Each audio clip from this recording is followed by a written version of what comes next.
ప్రవక్తలను ఏర్పాటు చేసుకొని ఆ ప్రవక్తల ద్వారా చూసినట్లయితే కనుక జరిగిన సందర్భాలన్నీ కూడా మరి మనుషులు తెలియపరచడానికి మరి ప్రవక్తలను ఏర్పాటు చేసుకునే ప్రవక్తల ద్వారా దేవుడే అన్ని విషయాలు కూడా మనుషులు తెలియపరిచేటట్లు ఉంటాడని ప్రస్తుత గ్రంథంలో మరి ఖచ్చితంగా మనం చూస్తూనే ఉన్నాం.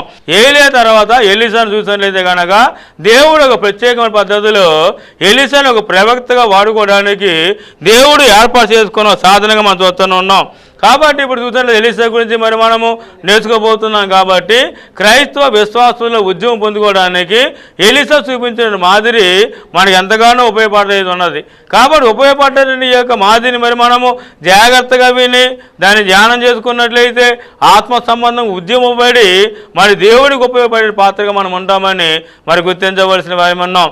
కాబట్టి ఇప్పుడు ఈ మాట మనం చూసినట్లయితే కనుక మరి గమనించండి, ఈ యొక్క ఎలీషా ఎటువంటి వాడంటే కనుక అబేల్ హోమో వాడైనటువంటి షాపాతు యొక్క కుమారుడైనటువంటి ఎలీషా.